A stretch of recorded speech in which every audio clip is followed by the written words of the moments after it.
Hello, everyone. My name is Martin. This is the Blueprint Podcast brought to you by Bench. At the Blueprint Podcast, our goal is to talk about how AI will impact engineering teams and how it is doing so already. Um, we're looking to democratize practical AI knowledge to enable ambitious teams to thrive in this new paradigm. And today, our guest is Mark Fuge. Mark is a professor in the Department of Mechanical Engineering and Process Engineering at ETH Zurich. And he's also the chair of artificial intelligence in engineering design. Mark, how's it going today? Yeah, going great. I'm glad to be able to talk with you. Absolutely. We're so happy to have you on. Mark, you've had a long journey in academia from CMU, Berkeley, a decade in Maryland, and now Zurich, at ETH Zurich. At what point and why did you decide to specialize in AI and kind of ML for engineering design? Kind of how did you know that that's the place to be in this era of engineering? Yeah, sure. So it really started when I was an undergrad at Carnegie Mellon, and I'd gone to work for GE Aviation. So people make jet engines, right? Some of the smartest people I'd ever worked with, extremely talented individuals.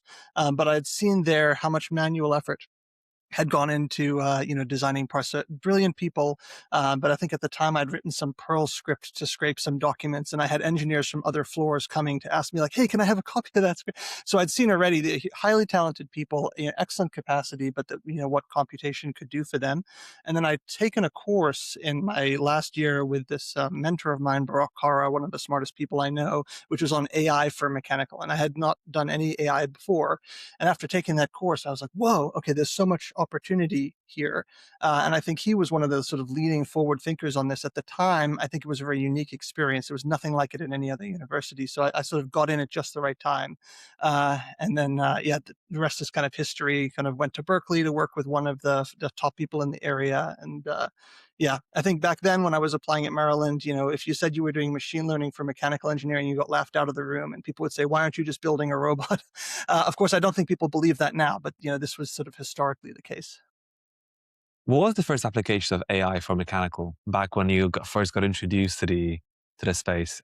Where did people first look to automate the process? Yeah, well, so this is different depending on if you're talking about my perspective or like historically. The person I worked. I guess where you first started, I guess Okay. where you got into the industry. Yeah, so Barack was really interested at the time in something that we called, or he called, SketchCAD, which was being able to sort of directly, like an industrial designer, sketch on a tablet and then have that be reflected in the 3D geometry. He's one of sort of the world's leading experts in this area, and the way to make that work at the time was through computational geometry, yes, but there was a decent amount of machine learning that was going into there. So I got into it thinking, okay, this is really useful for computational geometry tasks. Only later, when I got to Berkeley, did I see actually this could be used for a wide variety of things. I can study organizations, I can study supply chains, I can study all sorts of different things as long as I change the representation. But that's how I sort of got hooked and into it. So SketchCAD seems like a very early iteration of what now has become like text to CAD or sketch to CAD that uses generative AI. Yep. Yeah. I like to consider Brock like the OG, the original, person who was doing machine learning before it was cool. I like to say I was doing machine learning before it was cool, but actually I took his course, so he was doing it before me. I love that. I love that. That's great. Um, so you're training a conference, a session, I believe, on the gap between what the industry needs currently from engineering software and what researchers are delivering. What is the main delta you're seeing? What's the main thing that researchers keep get wrong? Maybe where do they miss the mark for what the industry wants, or are they actually spot on?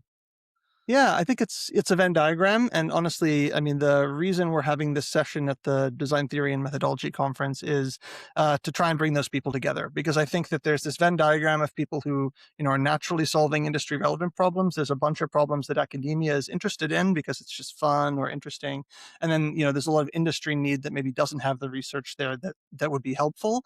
And I mean, for me, I'm a practical person. I mean, obviously, I like the job. I like interacting with students, but ultimately, I'm here to solve society's problems. And so, unless we start talking with what industry needs, we really can't establish a good foundation for what the main research questions are.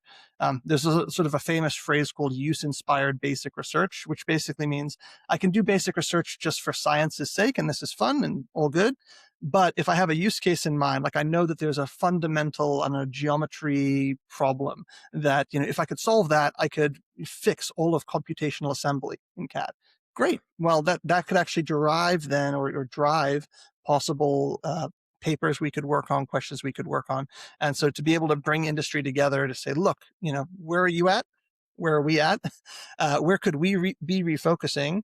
And what are some things that we're doing that could be useful? And likewise, where are gaps that you see that really no one over here is talking about, so that we can make the whole pipeline from basic research through to products, better. So basically, starting research with the end use case in mind, not kind of doing research in search of a problem. It's kind of we have a similar phrase in startups where it's kind of solution in search of a problem, right? Where we kind Yes, of develop exactly. some cool tech and then nothing comes of it. Nobody wants it. So I guess this sounds like a similar way of thinking.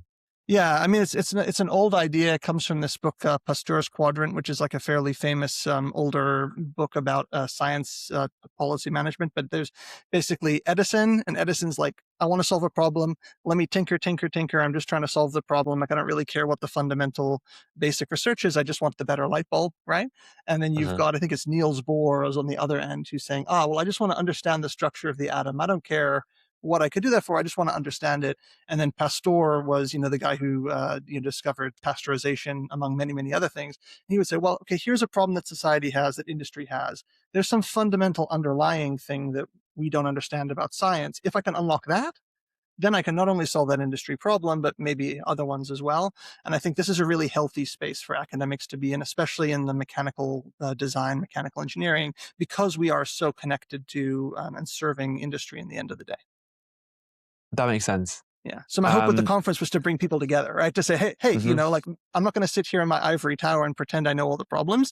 And likewise, I'm not going to come to you and say, please tell me what to work on. Like, let's have a Yeah, conversation about it so we can see what the fundamental gaps are. Because if we never get in the same room, then, we're on these parallel tracks. that makes sense. Um, a very broad question, probably, but what is that you're seeing kind of among industry? If you were to kind of integrate all those learnings, what do they generally want? Either kind of an integrated takeaway currently, or one example maybe that's something that's kind of more specific, but that's coming up kind of often from people in the industry. What could that be? Yeah, this is a tough question because, the trim industry is very, very broad, right? So, I mean, if I take an entire design problem all the way from sort of requirements engineering through to end of life and maintenance, there's such a rich tapestry of different problems that I think, every company you talk to, you'll get a different answer of what's important. And I think they're all correct in the sense that they're all trying to tackle, elements of the value stream. So in that sense, I don't see a huge, one integrative thing where I can say, if there's this one magical nugget, we would solve all of industry's problems just because it's too varied. I can say from an academic perspective, I have like three big ones that I use to guide my own thinking. And which is basically what I call composition, abstraction, and uncertainty management. Yeah. And these I think are the three main problems that all mechanical engineers uh, or systems engineers are good at, which is, all right, I have parts. I need to understand when I take those parts and put them together, what sort of emergent things happen from the system. And that's really tough and difficult to model, and I can't do. So that's something engineers are good at. Abstraction is, well, nature just cares that some carbon atoms are going against some nitrogen atoms, but I'm never going to model the system at a bunch of atoms interacting. I don't need to. I have Navier-Stokes, I have, lumped parameter models, and engineers are really good at going up and down this abstraction tree to figure out like what's the right thing for right now for the question that I want. And also management of uncertainty, which is, okay, look, I have a limited time, I got a limited budget, I can't test everything. Even if GPUs are free, like I'm just going to run out of time. Like I have to make decisions with imperfect information as best as I can. So to me, these are like the three fundamental basic capabilities that anything needs to have. And I think you could apply those to almost any area of the life cycle of any product. That makes sense. Is there any companies you're seeing that are solving kind of those problems that you think are doing a good job? Uh, I mean, I think it's a very active space at the moment. Yeah. I mean, I think that there's a lot historically, people have been trying to track down these problems, and I think there's just been an explosion of new entrance into the field, especially in the past 2 or 3 years. I forget which year it was when it was one of the funding, VC firms said, "Oh, we want to invest in this area." I forget which one it was, maybe Y Combinator. And ever since then, there's just been an explosion. Every week there's a new startup. So, and I think what they're doing is, I don't think there's one that I would point to them saying, this person's solving the whole stack. And maybe that's not even healthy, to be honest. It might be better, to tackle sort of elements of these, what sometimes people call the boring, or the boring middle, which is like, okay, it's not sort of super high tech, it's not super low level, but you're solving a real problem for a real customer using real technology. And I think, to me, the sort of more the merrier. But I wouldn't point to a specific particular company, other than it's really exciting. Like, I wish this was around when I was a student. It's a fascinating time to be alive. It's very interesting to see how it's going to play out. I do think the competition is healthy, and I do hope that this space is either definitely shared across startups in the beginning, and then probably is going to be won by a couple of startups. I just hope it's not the big engineering companies. They might be the acquirers in the in the equation here. But yeah, I wonder. I mean, I hope it's not them. I maybe, I think there's things that we could be doing better than what they're doing. And we ask kind of the newcomers to space. But yeah, it's an interesting thought experiment. I mean, competition is always helpful, right? I mean, Hmm. I think it's good to have your established players. It's good to have the new startups coming in, and ultimately, if they're able to compete on merit for the capabilities that they're able to provide, without doing like silly tricks like lock-in or other legal shenanigans. Like, if you're competing on the value that you're providing to engineers, I think this is ultimately the right way. And for me personally, it doesn't matter if that's an incumbent or some other Hmm. company that comes along, as long as you're providing value to society. Love that. And actually, you mentioned that you wish you had these tools when you were a student, but your students now have that opportunity. And you have recently put out a call asking AI and CAD companies to kind of join forces and to kind of expose their software to your students for the project they're doing in your course. Tell us more about that. Kind of how is that going? I think the project is now underway, probably. So yeah, how is that going, and where did the idea come from? Yeah, so actually, and maybe this goes back to a previous comment. So I would love to take credit for the idea, but actually, it was an interesting backstory. So we were approached by, I don't know if I can name the company. Let's just say a large helicopter manufacturer that you've heard of in 2019, or actually 2018, and they said, "Look, we see this future coming where we're going to have compute." AI, machine learning models. This was pre LLM days, mind you. But yeah, even then, they were saying, look, we see these AI tools coming along. We see optimization tools, new kinds of manufacturing methods. The engineers that we had trained previously, they're used to thinking in a certain way, manufacturing things in a certain way, designing things in a certain way. We went to, at this time I was at the University of Maryland. We went to MIT, we went to Stanford, Berkeley, Caltech. We said, look, can you just teach students how to think in this new way with generative tools, optimization, manufacturing? Well, I said, nope, sorry, we don't offer. And so they basically said, look, I mean, could you do a course with us? We'll give you engineer time. Like, we'll come up with a good problem that's non-proprietary that students could work on, so that we can prepare students for this. And I said, oh, great, that sounds good. Let's do like a master's course, your project. And they said, no, that doesn't help. For, like, I don't want to hire your PhD trained engineers. Like, I need bachelor's level, entry level engineers who from the ground up are sort of native, if I'm to use a buzzword, in this area, and let's do it at the bachelor's level. Okay, I don't think this is possible, but let's try. And we did a pilot essentially of that course in 2019, where students were given access to 2019 era tools for optimization, that shape topology optimization, material selection, AI tools that we were developing at the time, or that were available in existing software. Worked really really well. We had a lot of fun. It was all done in simulation. It was a very, very small course. And then I wanted to keep doing that again, but due to my other teaching responsibilities in the department, I wasn't able to offer it. But then when I came to ETH and had a little bit, flexibility in terms of what we could do, I said, well, this seems also like the right time. Like, the tools have advanced so much since 2019, and the need that manufacturer had identified back then, it still exists. If anything, it's more so now. And we thought, okay, how can we make a course that positions ETH students to be the leaders in this area? So that was the genesis of it. And yeah, for folks who are maybe listening, the basic idea is it's a helicopter transmission housing. So it's the tail rotor. So I have bevel gears that meet, and it has thermal. It's got vibration. It's got stresses. I got to manufacture that. They got to assemble it. So it's a non-trivial problem. Like, this is not just a bridge design.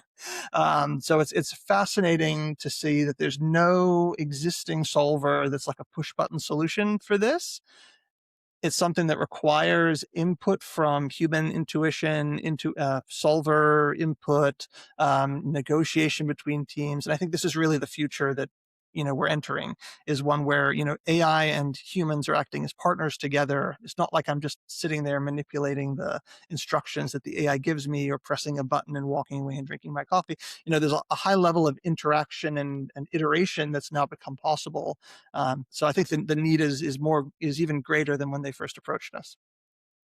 Yeah, I would tend to agree. And I think the interesting question becomes, what is the change in, I guess, thinking and kind of approach to engineering that kind of students have to learn to operate this new paradigm? Because again, in software, we have seen, I believe, the same change we're going to see in engineering over the next years, where software engineers have become more architects kind of software, and they kind of think more conceptually and more high level. What is it going to be in hardware? Do you think it's going to be a similar transition, or kind of what is the new engineer? What qualities that you need to have to perform well?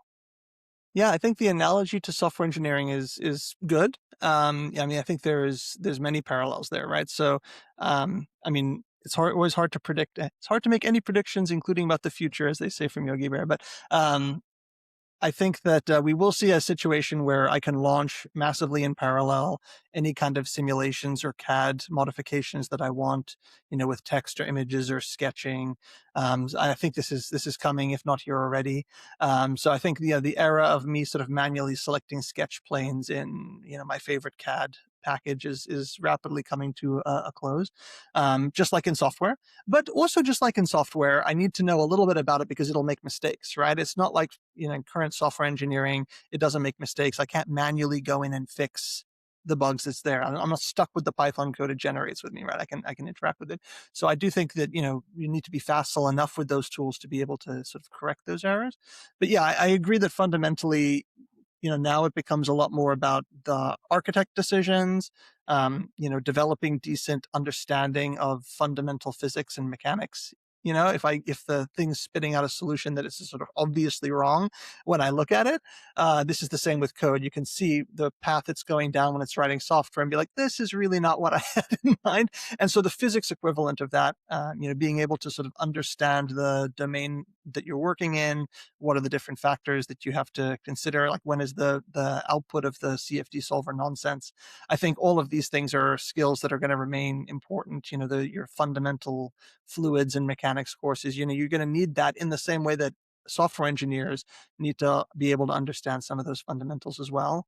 I think just like in software engineering, you're seeing this move now toward, okay, let's wind the clock forward. Let's say building becomes free, right? Because that's essentially what you're kind of seeing in software. Not yet, but let's wind it forward a little bit, and I can build anything I want, any software program. I can run any simulation I want. I can build whatever CAD I want. Okay, well then what matters at that point, right? What matters is not what can I build. The question is, am I building the right thing, right? And that fundamentally comes, I think, from two areas. So one is taste, right? You can always say, I remember on my dissertation committee, I was doing a bunch of work in automated design, and I remember one of my members saying he held up his iPhone and was like, "Could your thing ever come up with an iPhone? Like, who could come up with an iPhone?" Like, Jobs had to come up with all these ideas to, which I think that's a taste question. Like, somebody had a vision for what to do. I don't think anyone could have told them that. At the same time, I was also trained during my PhD in this sort of D school style design thinking mentality, which is, okay, you don't just accept the problem as given to you. Go out into the real world, interact with people. Don't just ask them, hey, what do you want? But actually look at what they do. Try and understand what their needs are. What are they actually trying to accomplish? And these skills, and being able to say, okay, as a mechanical engineer, I can watch what you're doing. I can see the task you're trying to do. And now I can formulate an intent that captures that, I think that skill is still extremely valuable and will not be automated, very soon, right? Um, That's very interesting. So that's kind of similar to again what we're seeing in software, where the kind of the line between product managers and software engineers starts to blur, and essentially, fundamentally, product managers have to figure out what to build and kind of how to solve the customer problem.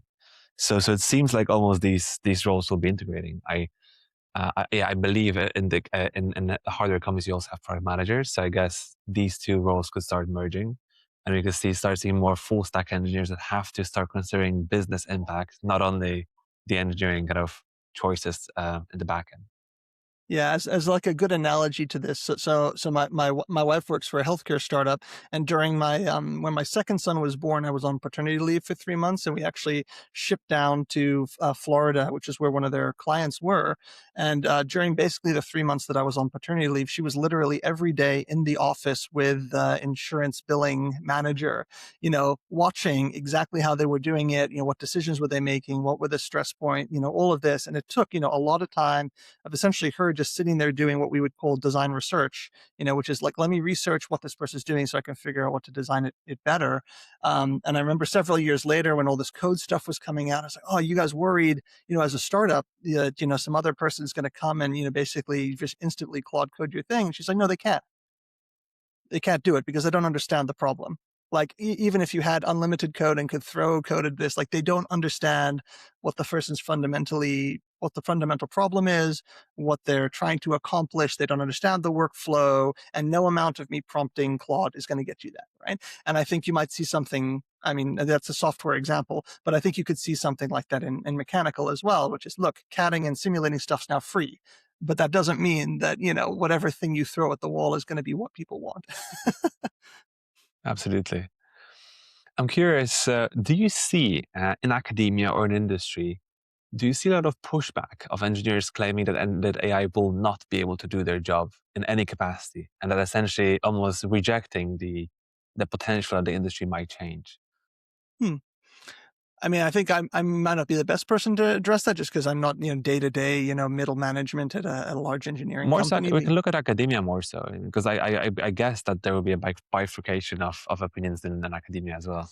Yeah, this is true, and I think this is an interesting point. Yeah, so I mean, my whole career that I've been doing this, I've never been in the mindset of okay, ML or AI or whatever is going to fix and solve all problems for everybody. Like I've always been okay, well, and this is true if you read our research papers and stuff.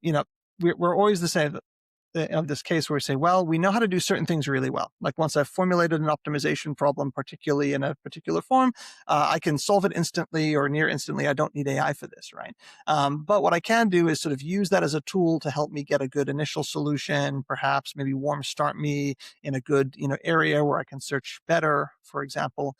So in my own mind, I've always thought of these things as not either or, but as, oh, it's an additional way I can study science and engineering. And I remember having to answer this a lot when I was interviewing for some of my first jobs. I mentioned, back then people would like laugh you out of the room when they would say, oh, this machine learning stuff is in mechanical engineering. I'd say, well, okay, what's engineering then? Define for me what engineering is.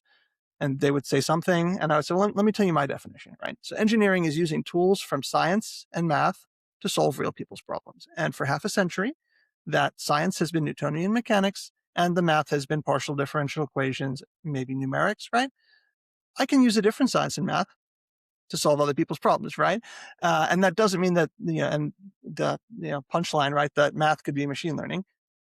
But that doesn't mean it has to only be machine learning either, right? I think we're at an interesting point, both in practice and education, where like we're probably in the sort of ML AI space where FEA solvers were in like the 60s or 70s. And probably at that time you saw the same thing, right? Where people would be like, oh man, I can simulate a whole car, using FEA. Like this is going to change everything. We're never going to need to calculate beam bending equations again because we'll just run it through the FEA. And then you realize, oh, hold on a minute. Like if those things aren't perfectly aligned up, there's an infinite stress concentration, because the FEA doesn't know that plasticity exists. And oh yeah, we get these scaling problems when we make it too many nodes. Like it works really well on the small problem, on the big problem, it breaks down. And so I think if you talk to people now, and you say, oh, is FEA useful in my company? They would say, well, of course, right? So is FEA going to solve all my problems? Well, no, obviously not, right? Oh, even for this problem where I could use FEA, should I use it? No, I mean, just back of the envelope, like beam bending, I'll get you there, right? I mean, I think people have a much more mature sense of, where these things are where it can be in their process, where it adds value relative to other things they can do. And I think, it'll take us maybe 5-10 years to get there in the sort of AI space. But I think ultimately this is where we're going to end up too, right? Which is for certain types of things, AI is totally the way I would go. And, I just let these agents run. But like at some point we stop, I need to do this other thing over here. Maybe I'll run my own FEA. Maybe I'll do my beam bending calculation. Maybe I, as an engineer, decide I need to go and observe the system, in reality to gather some data. I think this will be a more mature perspective. I don't think we're quite there yet, but I think we'll get there in maybe 5 to 10 years. If you were to predict the future or try to, where would that handoff from agents to humans be? Where would that human in the loop have to come in to, I mean, at the minimum, for example, in my opinion, it's for a very long time, we're going to still have humans signing off designs. I guess a good question is when do we get our first sign off by an agent?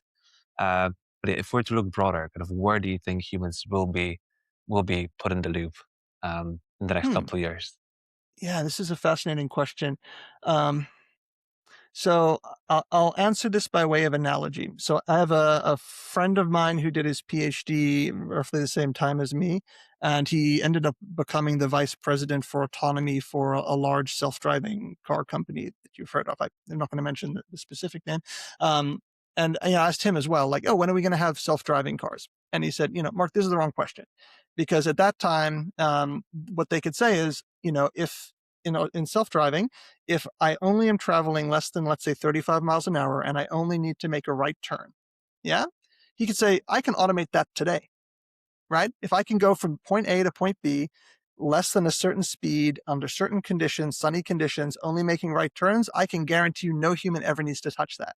But then if I need to take what they call in self-driving unprotected left, so this is where there's no stop sign or anything else, I just have to wait for traffic to stop, have it be a gap and take a left turn. He's like, that's really hard. And that might be many, many years away from us solving, right? And, in that particular case of that company, what they would do is when they got a request for a self-driving, car, they could actually see, I'm at point A, the user's at point A. User wants to go to point B. I can calculate, is that only right turns? If so, I dispatch the self-driving car. If not, then I should dispatch the human car, right? And I think that this is a good mental model as well. So, I mean, I guess the analogy here would be in engineering, what are our right turns? Yeah.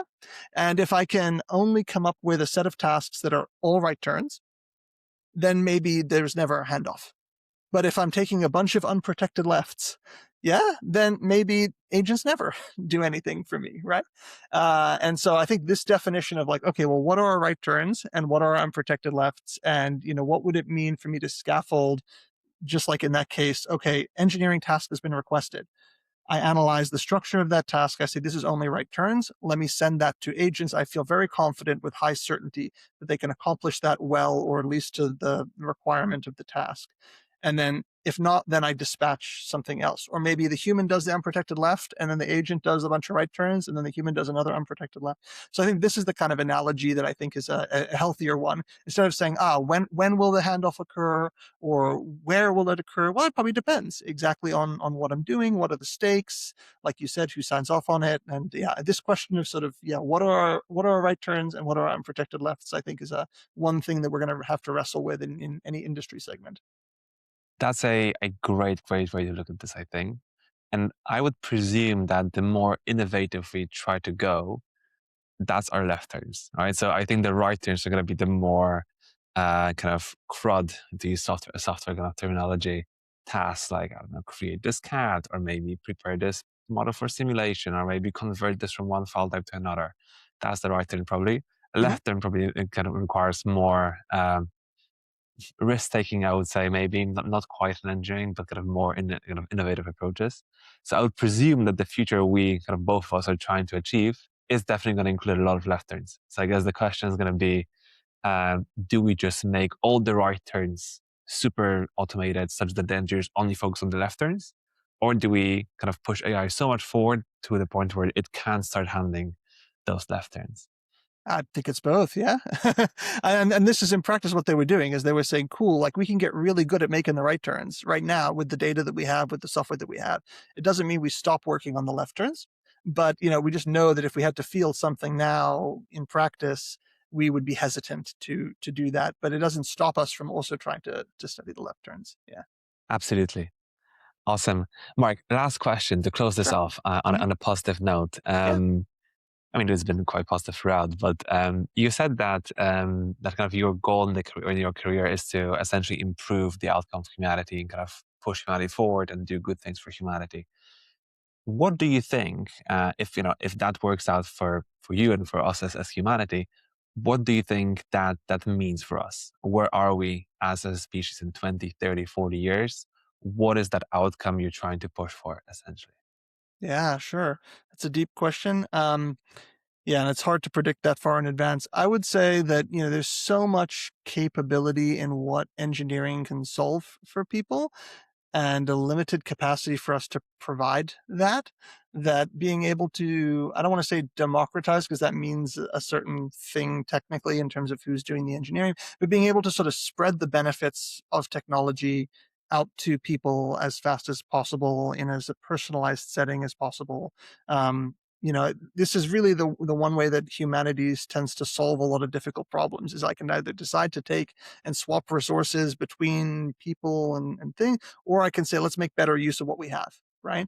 Whether that's for sustainability, whether that's for, performance, whether that's for human longevity. I think ultimately, you're in a situation where, technology is the driver of making things better for people. So I'm generally an optimist in the sense that, if I'm able to provide, especially for these, to use our analogy from before, right turns, if there are some really easy right turns that by automating those in a reliable, verifiable way that can be, match regulatory compliance, can bring help to multiple people in ways that are cost effective, then that would be great. And I think an application that could look like this could be personalized medicine. So you can imagine, for example, cases where people need personalized medical devices, whether those are prosthetics, whether those could be, we actually did an NIH project a while ago on customizing, to just give you an example. So children born with congenital heart disease, some of them need to get operations to basically to repair the aortic arch. Now, every child's different.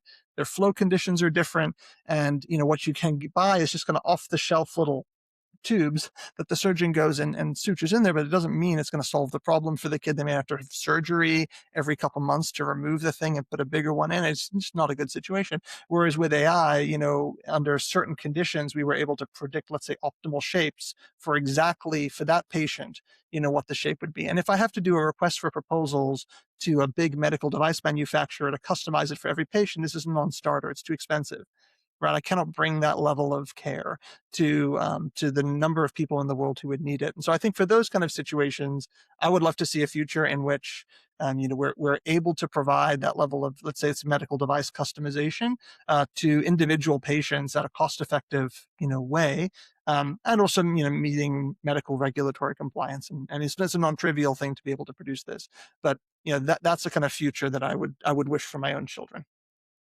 I love that. That's great motivation. I think that definitely provides you enough fuel to see the path through the difficult path to get to that future. Mark, thanks so much. This was very, very informative, and I love your perspective on where this space is going. Yeah, thanks so much. Is there anything that we could help you promote? Is there anything that you'd like to the viewers to be pointed towards, like a website or a course or publication, anything like that? So, I mean, if you're a company sort of interested in this space, we are up until I think it's April 20th.